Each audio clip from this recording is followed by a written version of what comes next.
how we lose.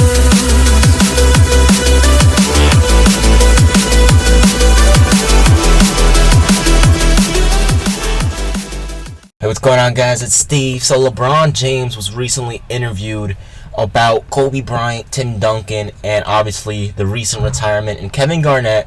And pretty much what LeBron said was like, you know, Dirk's going to be in a few years. Dirk's going to retire in like 2 years. And then, you know, Paul Pierce announcing his retirement, Vince Carter. And, you know, LeBron was just like, you know, the way I think of it is like, we're next, you know, my era's next. And he's like, me, myself, you know, Melo, Wade, and Bosh, you know, we're next, you know. And it's like, it's crazy how fast time has gone by. And, you know, to know that I've played with, you know, those other players and they're gone now, it's just like, wow, you know. It's and like, you know, end quote, by the way, that was the end of his quote. And by watching him and looking at his face, you can tell like he got a little emotional, because like, let's be real, like, we get emotional as fans, you know, seeing these players retiring. Like, if you guys are like me and you've been watching basketball for almost 10 years, probably longer, some of you, because, you know, looking at my analytics, a lot of you guys are actually older than me, which is crazy. You know, you guys listen to my squeaky ass voice, but a lot of you guys are actually older than me, so maybe you guys have been watching longer than I have. And in the comment section below, tell me this: how long have you been watching basketball? But anyway, so a lot of you guys grew up on players like Tim Duncan, Vince Carter. You know, I remember days when the New Jersey Nets were actually a solid team. You know, I wasn't watching them when they were, you know, in the NBA Finals and stuff in the early 2000s, but I was watching when they had Jason Kidd, Richard Jefferson, and Vince Carter, and then Jason Kidd left, and Richard Jefferson left, and then it was just Vince Carter, Devin Harris, and then Vince Carter left, and Devin Harris was an all-star, and then Brook Lopez came along.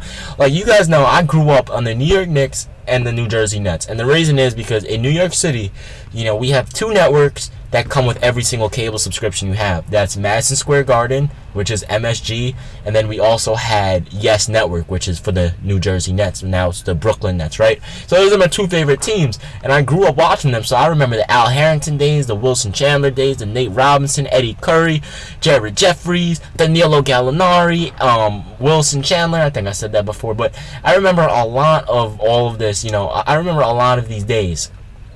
And imagine us as basketball fans, we get emotional, right? So we get emotional, but imagine them actually playing in the games, playing with those people, building relationships with those people.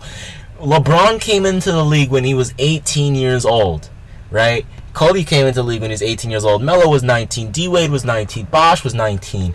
You know, they were all teenagers, right? They all came into the league as teenagers. And imagine coming into the league, seeing your favorite player, Kobe Bryant, seeing Tim Duncan, seeing, you know, Michael Jordan retired right before the 03 draft, but seeing all of these players, and he retired because he was scared because LeBron was coming into the league. He knew what was up. Let me stop.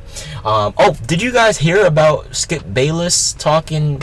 Supposedly, I don't know if this is true, I just saw it on Google. Skip Bayless said that LeBron James is better all around than Michael Jordan, but he's not a better player than Jordan, and that makes no sense at all. But we're gonna forget about that. But anyway, so, you know, imagine growing into the league at so young, at 19, my age right now, right? Imagine that, and then you see like, alright, let's use this as an example. Let's say I get drafted right now. I'm 19 years old, and I see LeBron, and I see Melo, and I see D-Wade, and Bosh, and Steph Curry, and Kevin Durant. I see all of these NBA greats, and I'm just like, what?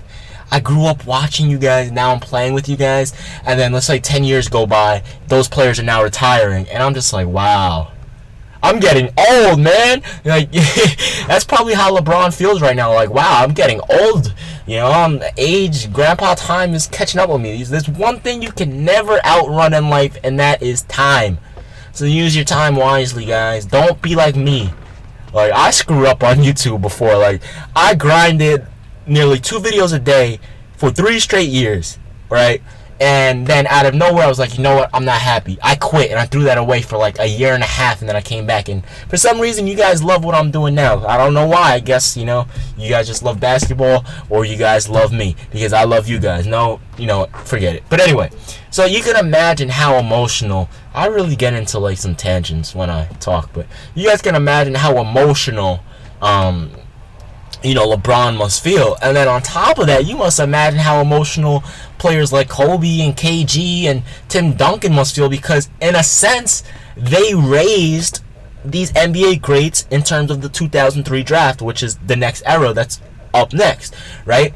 Because after Vince Carter, Dirk Nowitzki, and Paul Pierce, it's the 03 draft, right? And in a sense, they raised those players, because if it weren't for Tim Duncan annihilating LeBron, sweeping him, if it weren't for Chauncey Billups giving Rip Hamilton, Rasheed Wallace, Chauncey Billups, Ben Wallace giving LeBron competition in 07, if it weren't for the Spurs sweeping LeBron, if it weren't for Kobe beating down on Carmelo, if it weren't for Dirk Nowitzki, actually Melo beat Dirk in that series, the 2009 Western Conference semifinals, but there were games where they were combined for like nearly 90 points, like Melo was dropping 45 and Dirk was dropping 45, the same game that was won. Oh my goodness, the 2009 playoffs were amazing. But anyway, so you guys can see I reminisce a lot. But imagine, and then let's look at Dwyane Wade now. Shaquille O'Neal. Imagine how Shaq must feel for D Wade. Imagine how Kobe must feel for Melo. A lot of people don't know this, but Kobe Bryant, especially in the what year was it? 2008 Olympics. Kobe Bryant took Carmelo under his wing and told him, because you guys know the mistake that Carmelo made and things like that. Kobe took him under his wing and told him, like, look, you need to do this, you need to do that. I've been through what you've gone through. Because the media hated Kobe for a while as well, because of the rape accusations and stuff like that. Kobe took him under his wing, and Melo, at Kobe Bryant's retirement party, Melo actually stood up and talked about it. And Kobe, like, you can tell it hit Kobe emotionally. He was about to tear up. It was your man Steve almost teared up a little. It was a sentimental moment. I'm getting emotional just thinking about it. But on a serious note, Kobe took Melo under his wing, and showed him what it takes to be a superstar, how you need to lead your team, how you need to act, how you need to use your power, because they're in a position of a lot of power, how to use it for the right and for the good. So Kobe took him under his wing, and then you have Chris Bosh, learning from Dirk Nowitzki, learning from Kevin Garnett, learning from Tim Duncan, and then you have freaking Dwyane Wade, learning from Shaq, from Gary Payton. So imagine how all of these NBA greats feel about them, knowing like, wow, I pretty much raised them into the superstars they are now. Obviously, they worked hard to get there, but if it weren't for them going through, like if it weren't for LeBron losing to Dirk and embarrassing himself like that, LeBron would not be the player he is right now. If it weren't for, excuse me for the noise. If it weren't for Melo doing what he was doing in the early 2000s, he wouldn't be the player he is now.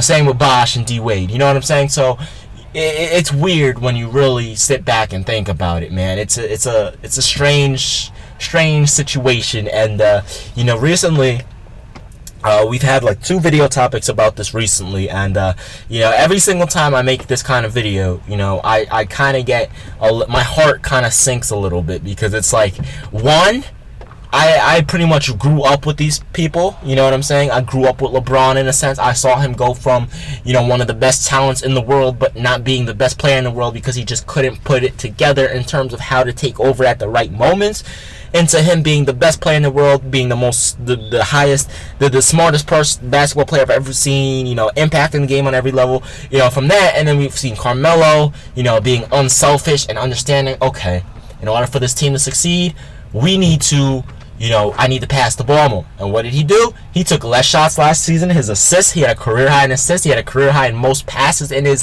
career history in 13 years, which is pretty amazing. His field goal percentage went up. Overall, he had his best season statistically.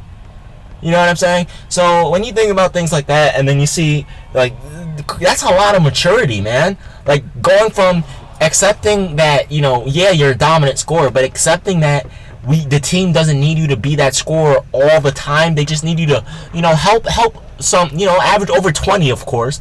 Help the team out throughout the 4 quarters. But when it matters, whose hands the ball is going to. You know who Derrick Rose and Porzingis and Joakim Noah and Courtney Lee are going to give the ball to. There's no doubt about it. The clutchest player in the world at this juncture. You know what I'm saying? So there's no doubt about it. And going from Dwyane Wade accepting his role, that's crazy. And then Dwyane Wade leaving Miami, that's crazy. And then Chris Bosh still wanting to play, which is crazy.